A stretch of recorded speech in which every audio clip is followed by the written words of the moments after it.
Радио Милева. Емисија за здравје и општа култура. Здраво и добродојдовте во шестата поред епизода на подкастот Радио Милева. Јас сум Милева 1, а со мене се Милева 2 и Милева 3. Често добиваме критики кои што се однесуваат на тоа дека долго не нема, не произведуваме доволно често епизоди. Ќе искористам оваа прилика да кажам дека март како месец на жената и 8 март е месец во кој што ние решивме да одмориме, им го препорачуваме топло истото на останатите жени, а во исто време да ги подсетиме сите наши гледачи и слушатели дека Радио Милева е еден подкаст кој што го почнавме сосема волонтерски од наша лична желба. И заради тоа што за жал имаме и работа и семејство, не можеме да постигнеме. Денешната тема повторно се однесува на март и ја именувавме како се славеше 8 март. Румена, ти ни кажеш? Да, 8 март е еден од моите омилени празници, не само поради значењето на самиот празник, меѓународниот ден на жената, ама и секој 8 март во мојот живот сум доживувала апсурдности при славењето, како што сигурно сум дека сите ние сме сведочела на тоа. Така што секоја година некако ги држам очите ширум отворени и не знам дали се вика исто за ушите. Што ги држиш отворени, ширум, ама начулени, така. Да видам дали нешто интересно ќе се случи во нашата средина за кое што после може да се смееме, да џавкаме, да комуницираме, да се зезаме. И да го критикуваме секако, не смеа.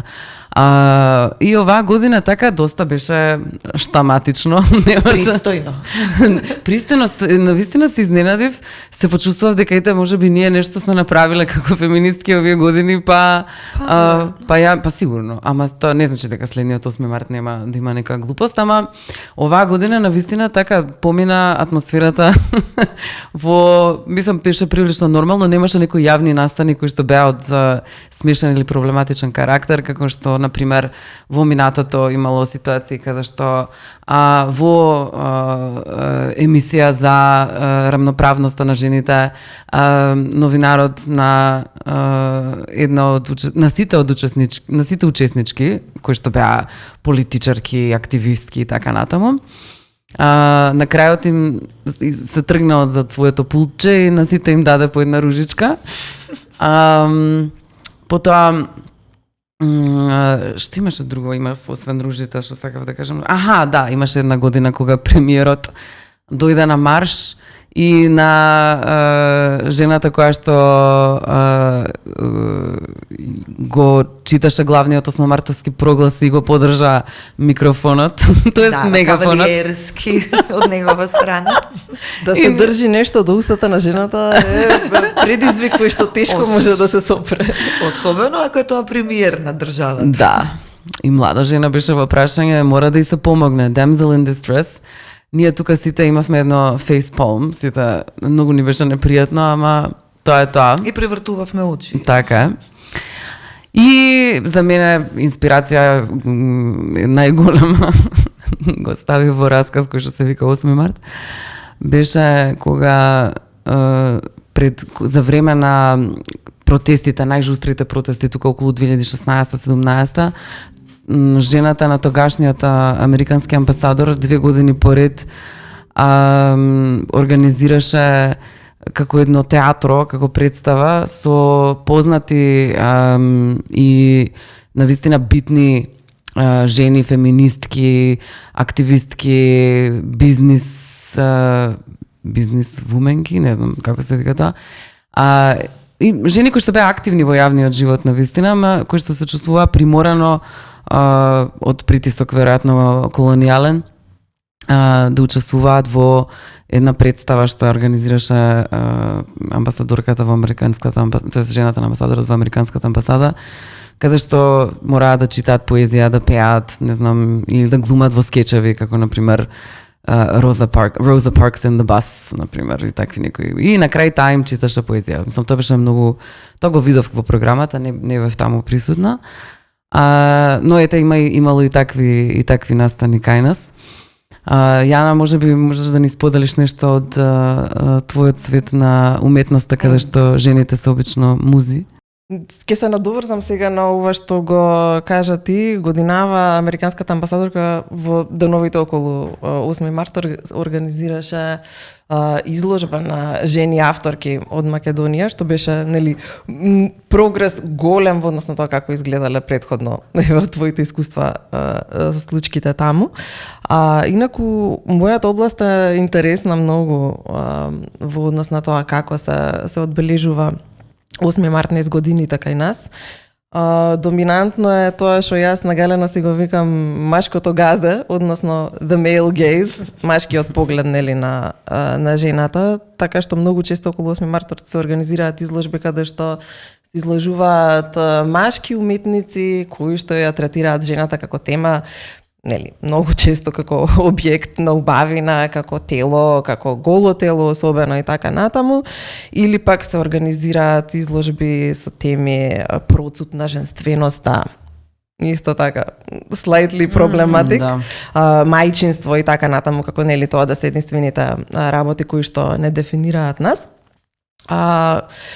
Годинава, мислам дека немаше некои особени скандалозни теми и наслови, напротив имаше нешто што сакам да го пофалам, а тоа е изложбата која што беше насловена за тебе, организирана во Нуцк Кочорацин во Кичево, каде што беа изложени авторки од мешан етнички состав од државата, со многу точен фокус на тоа што е празникот и како треба да се слави и како треба да се гледа и што е неговата поента.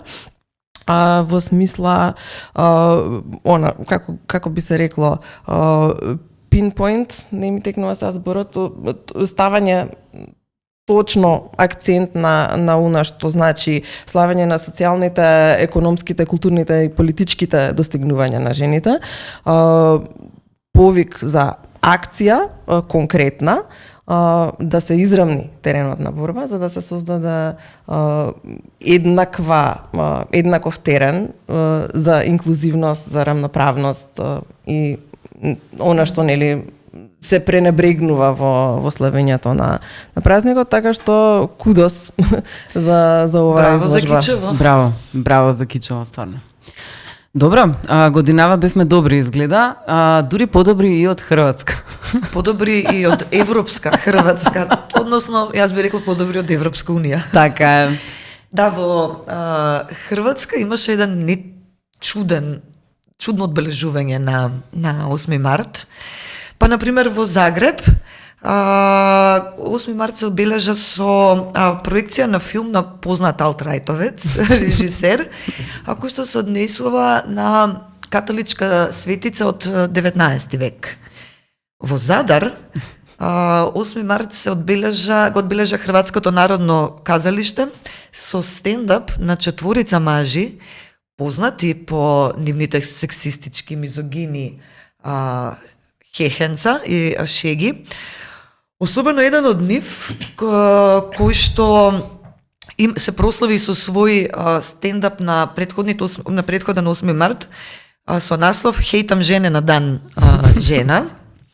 И додека ги хејта жените или ги подучува како и што треба да прават, Онда им каже, наговесува дека не треба да го обвинат за менсплейнинг и за тоа мене беше супер како он кажува, вика, им се обраќа на жените и вика, не знаете колку е грозно кога постои термин точно специфициран за твојот род и тоа во многу негативна конотација. Не. Појма немаме. Верувај, не знам.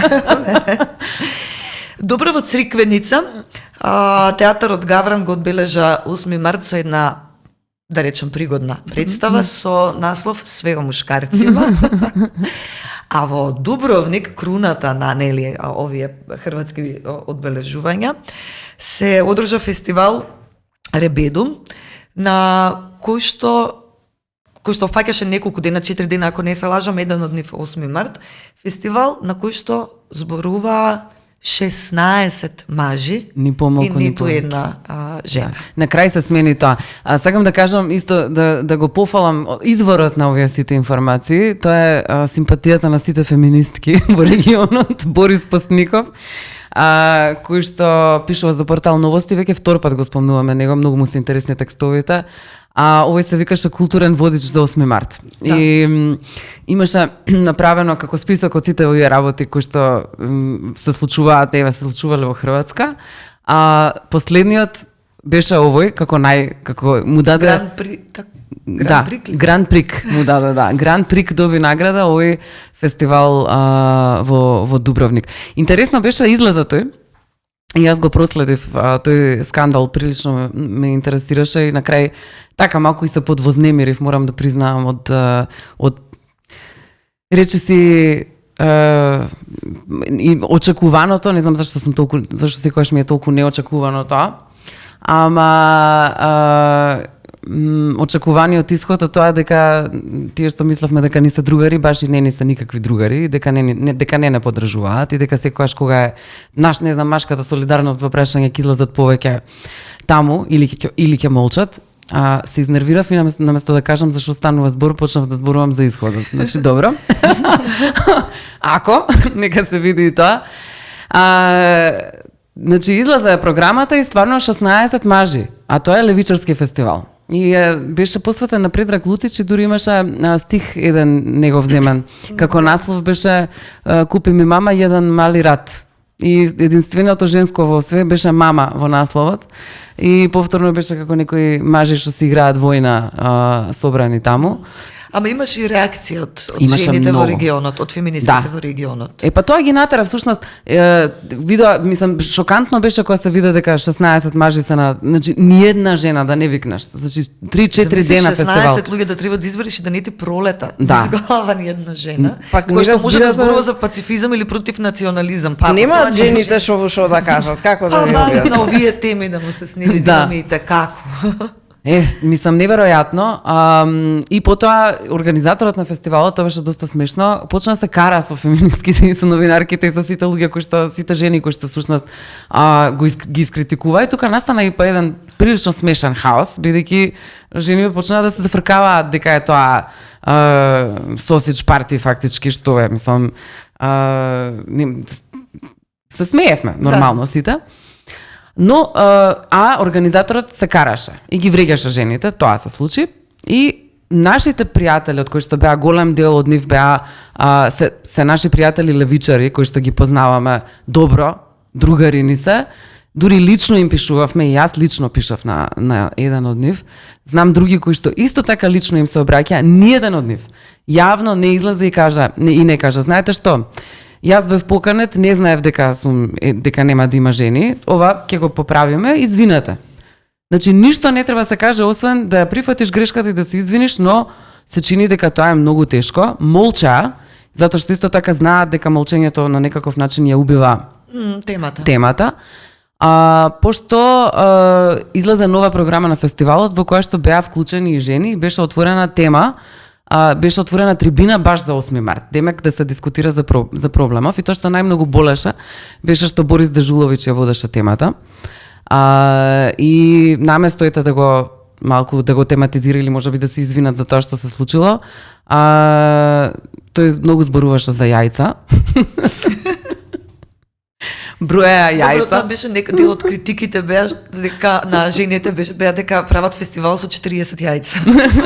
Да, па он мораше да каже дека он нема едно јајце, како да беше тоа главната работа, ама не знам, после една од жените... Една од жените на трибината имала.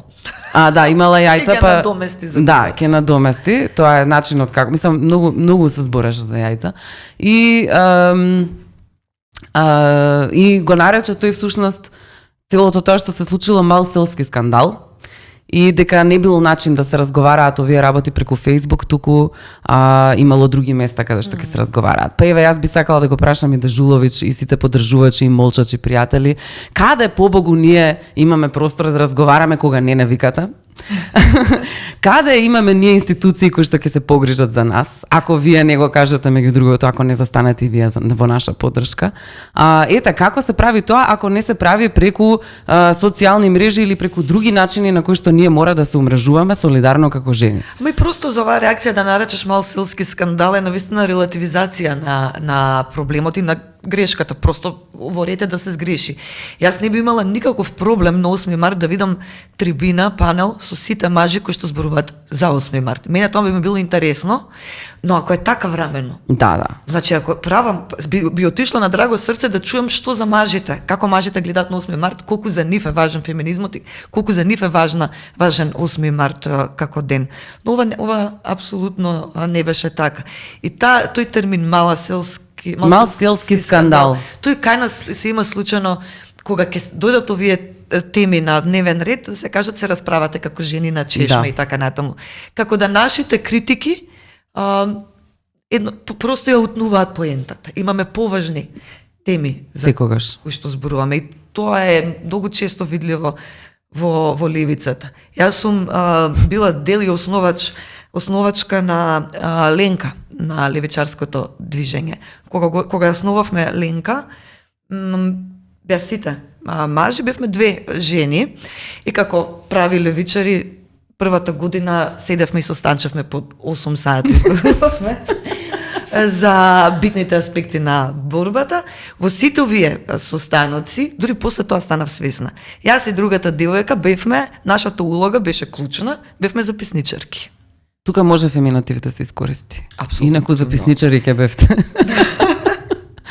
Неверојатно.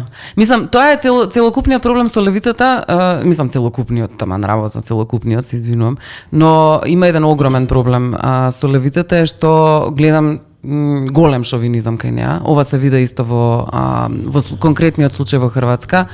И генерално како ние кога зборуваме за нашите права, дека бидуваме оцрнувани, дека всушност има нешто многу побитно од тоа, тоа е класната борба, така што ние треба да замолчиме тука и воопшто да не дискутираме за тоа што ни се случува. Не баре жените не се класно загрозени или пак економски загрозени, за кое што најосновни работи треба постојано да се расправаме. Во ова што беше исто, јас би рекла срамна манифестација за 8 март на така наречениот левичарски фестивал, Дежуловиќ дури се осмели да почне да зборува дека тие всушност како мажи биле поблиску до жените и се бореле за женските права повеќе отколку на пример некои жени што биле политичарки, како што се Брнабич или не знам Колинда да речеме. Со тоа всушност тие требале да се бројат како жени и затоа не треба да бидат повикувани жени, затоа што некои жени се такви какво што е Брнабич. Тоа за мене е апсолутно скандалозно во смисла на тоа да се воопшто во било кој начин како маж привилегиран во едно општество да сметаш дека треба да бидеш броен уште и како жена. Немате идеја. Многу се нервирам на темава. Ама тоа е, на крајот на криштата, она што сака да се постигне со оваа дискусија, тоа е таа релативизација. Да. Критиката ви е глупава, ние сме подобри или имаме поважни теми. Поважни теми. Добро, има и други теми на кои што може да се зачнеме. Јас многу сум деновиве обседната со се што се случува во Хрватска. Сега имаше и случајот на Матанич, режисерот кој што исто така кој што беше обелоденет како злоставувач на многу млади негови колешки. И повторно бевме сведоци на таа иста релативизација или неверување на женската приказна во смисла на како може толку многу жени да се собрале, може би кој ги организирал, ние не можеме сами да се организираме, некој треба да ни каже како да не собере, да не организира, не размислувајќи дека женската солидарност имено заради непостоењето на верба во институциите многу често се појавува на некои вакви и алтернативни начини на врзување, тоест на комуницирање. И бев исто тука сведок на еден куп релативизација во смисла на тоа дека нешто друго мора да се случува за тоа. Некоја политичка борба е тука, што е многу побитна од женската, не баре женската. Нешто тука смрди. Интересно е дека тука секогаш се вклучуваат и тие моменти како теории на заговор да се прашање, зошто сега, нели, пред избори, па пред ова, пред она, и секогаш ќе има нешто, бидејќи, нели, животот тече, настани има, секогаш има нешто со што потенцијално можеме да врземе. А во заднината на тоа, јас мислам дека особено за женското организирање во вакви случаи лежи паранојата дека можеби еден ден некој ќе ги обвини нив. Точно. Повеќе се секираат да не случајно некој го загрози нивното достоинство, отколку што се секираат за тоа дека 500 нивни колешки можеби биле злоставувани, малтретирани и изгубиле работа. Еден човек изгубил работа, но тоа што на 500 други жени не им било дадена работа, тоа не ги вознемирува. Каква весело ја завршуваме оваа тема. Но ветуваме оптимизам. Да, но ветуваме дека во следните рубрики малку повеќе ќе се смееме. Јазикот е отепувачка. Сега е време за нашата следна рубрика Јазикот е отепувачка. Денеска ќе зборуваме инспирирани од некои работи што ќе се случуваат понатаму во Македонија во мај. Ќе зборуваме за терминологијата, за дрег терминологијата.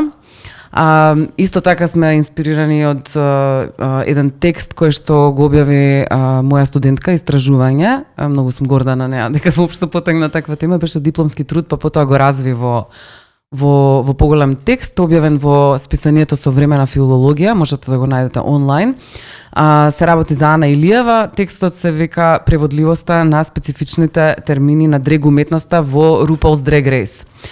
Пошто Ана направи една тип на анкета, се распрашуваше кои термини кои што најчесто се употребуваат во ова шоу, како се преведени на македонски, па дури бараше некои нови еквиваленти креативни на македонски јазик. Исто така инспирирани од тоа што се случи веќе кога Огнен Чемерски ја преведе книгата Како да се биде геј од Халперин, во кој што, например, имаше термини како gender fuck, кој што беше преведен како родокурцање, да, родокурцање извонреден термин, па и перформерката липсинка ја имаше некој обид за преведување како уснија, исто што многу ми се допадна, да. Така што еве Јана, можеш ти како всушност и ти самата биолошка дрег кралица, не знам колку мина од вас знаат, ама Јана е Линда, како да кажам, социјалиста или социјалиста? Најдоброто име. Линда социјалиста. Линда социјалиста. Political. Да. Вака сега. Ке ни кажеш, Јана, малце ти околу твоите искуства. Вака сега. Со јазикот. Ќе ви кажам, мама да ви кажем. Као прво, за публиката која што можеби не е толку многу запознаена со дрег културата и дрег сцената, јас би почнала со терминот дрег, од каде доаѓа. Многу интересен акроним од шекспиријанско време, кој што всушност означува фраза, слободно преведена како облечен да наликува на женско, односно dressed resembling a girl. D-R-A-G. Во современата култура тој термин се зема, на него се додава king или queen, во зависност од тоа, нели, дали се облекуваме да наликуваме на машки или на женски пол. Интересно е од културолошки аспект како се третирало и како се третира преоблекувањето во спротивниот пол. Не само кај нас, туку општо во западната култура. Ако видиме од времето на нашите родители, од дури некои постари времења, го памтиме можеби сите филмот Некој тоа го сакаат Жешко, каде што главните ликови се преоблекуваат во жени за да избегаат на мафија и влегуваат во оркестар женски. Женски оркестар. Ке се навратиме и на тоа. Она што е интересно е дека ако преоблекувањето во жена го гледаме како принцип во кој хетеросексуален маж се облекува како жена, тогаш тоа е смешно, симпатично и е окей. Особено ако тој маж улогата женска што ја игра малку ја прави хумористична и подсмешлива, претерува некои карактеристики кои што еднака стереотипно се сметаат за смешни, тогаш е тоа супер. Што би рекле? Цепки. Да. Тоа го имаме кај нас во женски оркестар. Тоа е све супер, ние сме растени нели на тој хумор, преживеавме, останавме читави колку што се може и така натаму. Меѓутоа, доколку зад женската представа визуелна стои хомосексуален маж, тогаш веќе некои луѓе имаат проблем со тоа. Особено доколку тој хомосексуален маж изгледа многу добро како жена. И доколку им буричка во фантазиите на останатите хетеросексуални мажи, тогаш тоа е повод и причина за омраза, се чувствуваат загрозени, сметаат дека некој на одреден начин некако им се заканува. Тоа е многу интересен феномен кој што можеби треба да го разгледаме. Да. За него во некоја треба друга цела емисија. прилика, да. Ова ми беше битно само да го начнам кога веќе зборуваме на оваа тема, бидејќи кај нас во последниве години дрек сцената се развива и има многу интересни настапувачи, имаме кралеви и кралици. Во име на тоа сметам дека е многу важно да се спомнат и два подкасти кои што се новина на македонската сцена. Тоа се подкастот Drag Queen Divas, што го прават Тија Дол и Естела Дарк, и Дарија Бафи, која што е всушност и пионерката, нели, која што го прави аудио подкастот Драгичка. Особено Драгичка ми беше фантастично, бидејќи нели ние исто планиравме да имаме рубрика Кажи Драгичка, која што никако нели не успеваме. Многу малце теми има за кои што треба да се каже Драгичка кај нас веројатно, па затоа уште не стигнала на дневен ред. Во секој случај многу остроумно и многу важно за тоа што ја запознава публиката со моменталните перформери и перформерки на сцената и го приближува дрегот до луѓето кои што можеби не знаат ништо за тоа. Сега таа култура која што реално нели драг културата произлегува од квир заедницата, тоа многу често и најчесто со мали исклучоци. Тоа се геј луѓе кои што бидувајќи на маргините на ова општество наоѓаат начин како да ја покажат својата вистинска спектакуларност на таа сцена, да покажат колку се талентирани за многу работи, колку можат и да ги остварат сите оние работи кои што можеби општеството не им ги пружа. И тоа не е новина тука.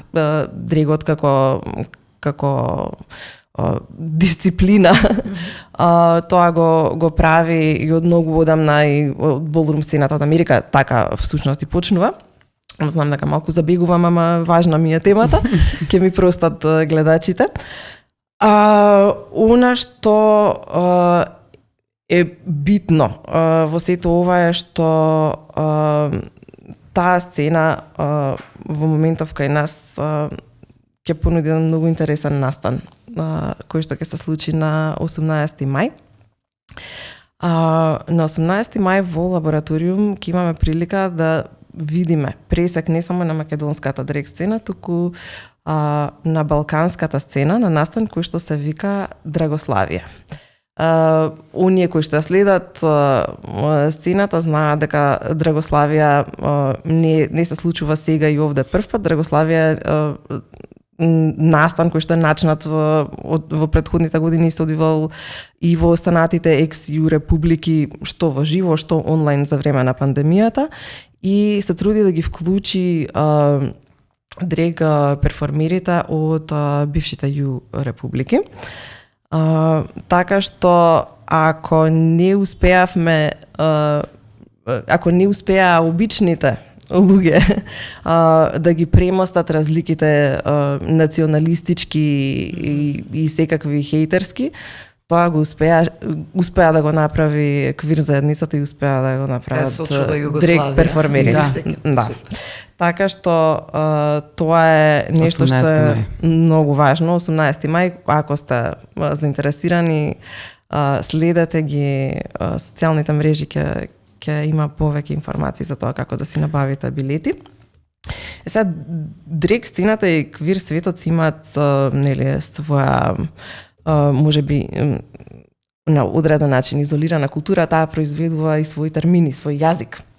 Многу често, бидејќи ништо не е почнато денес и ништо не е почнато тука, тие работи се постари од нас. Многу од термините се всушност англицизми кои што се преземани, па би можеле малку да продискутираме некои од нив, чисто да ги запознаеме луѓето со јазикот и со значењата кои што доаѓаат позади тие зборови.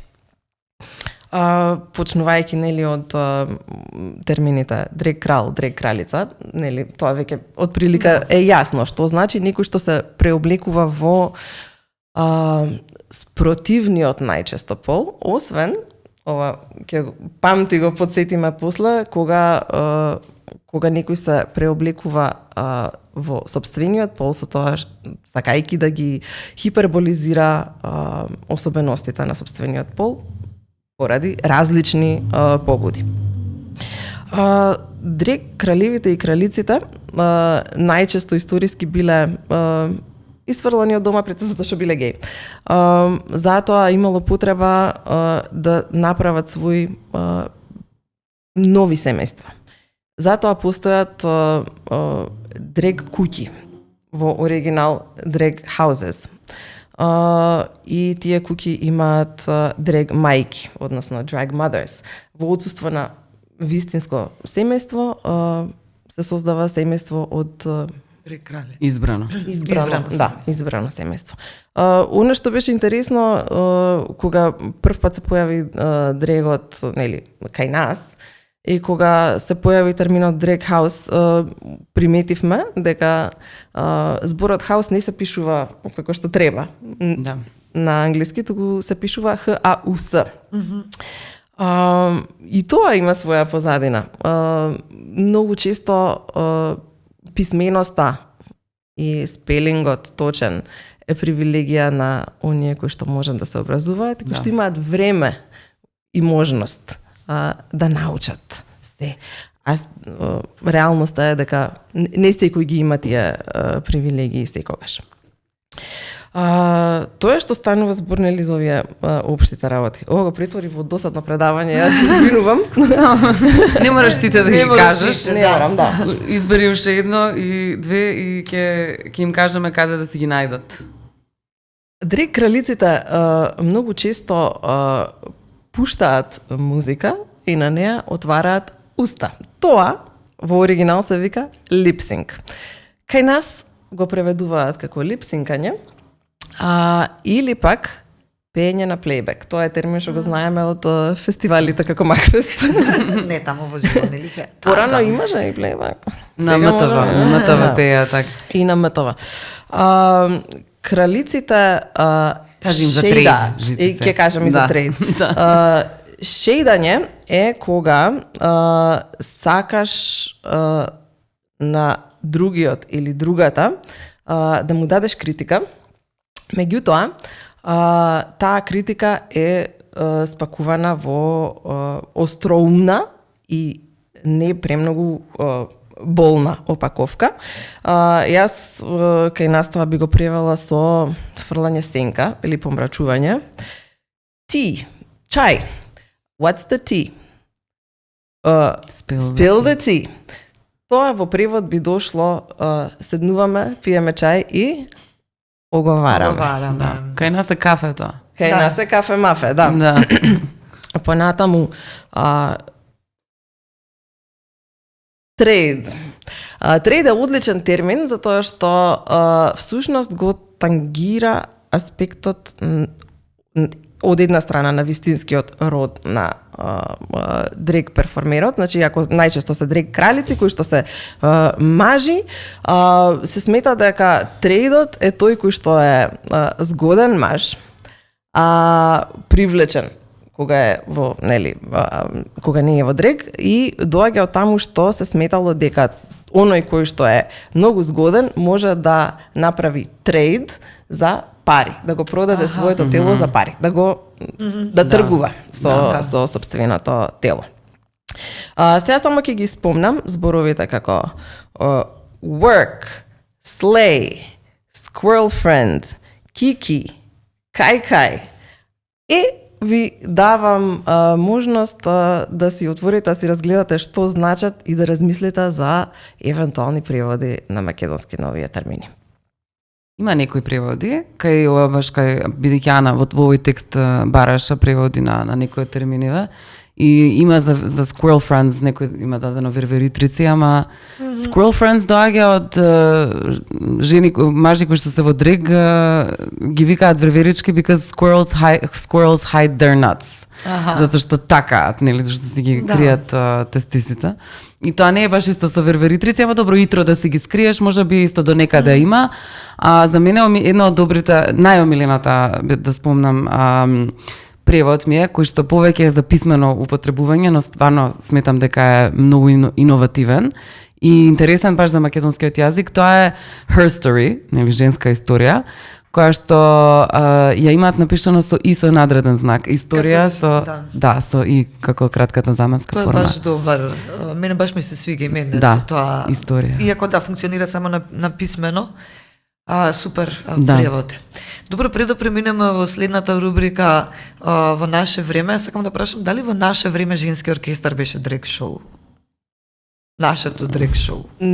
Тогаш го немавме концептот за дрег, затоа не можам баш да кажам, ама И затоа и функционирало без да биде Не би било баш дрег шоу. Не би можело да се каже дека е дрег шоу. Знаеш како обично дрегот е идентитет, паралелен идентитет. Тоа беа глумци кои што има улога, си има тезга.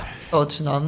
Исмевање едноставно, и тоа секогаш произлегува од тоа дека од она една дихотомија помеѓу високо и ниско, и тоа создава хумор, тоа создава когнитивно некое смеење, всушност не создава реакција на смеење, и дека некој како маж ќе се спушти на ниво да стане жена. И тоа е веднаш смешно. Меѓутоа, кога хомосексуалец во прашање, тоа повеќе ги вознемирува. Посебно бидејќи тој на вистина се идентификува. А овдека не е вистинска идентификација, тука е само исмевање. Исто беше многу интересно да не заборавиме тоа што ти реков памти за биокралица. Да. Да го оставиме тоа за некоја цела следна епизода. Само на кратко, и нема да го збориме целото, дека биокралица некој беше напишал во како еквивалент на македонски, тоа не е нима на македонски, импостор, лажњак или лажњак. Да. Тоа е веќе некоја едно покажување на една така нетрпеливост. Да. Ама тоа е многу голема тема зошто и како се случува тоа, секако ќе го оставиме. Само ќе напомнам исто дека и терминот биокралица е малку проблематичен веќе во денешно време. Користат Hyper Queen, го користат повеќе. Супер. Добро, со тоа ќе завршиме јазикот е отепувачка и ќе преминеме во слична рубрика во која што ќе зборуваме за нешто доста кемпи, а тоа е во наше време.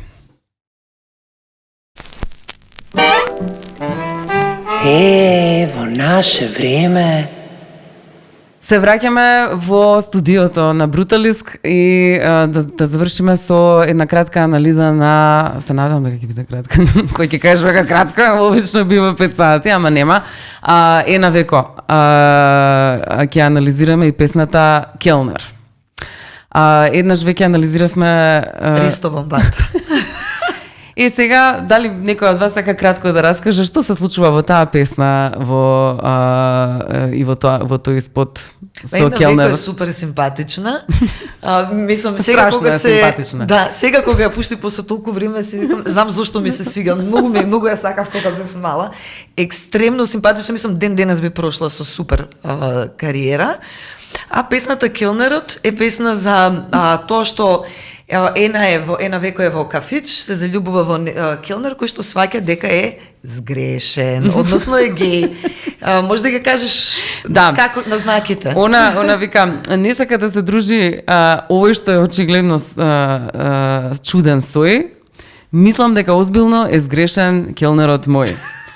И тоа ова игра пресрекна шизи цело време. Не можеш кога го каже ова кога пее дека тој келнерот ти е сгрешен, некако како да се чувствуваш на некој симпатичен начин со неа, не е од така некој аспект, иако кажува дека е сгрешен.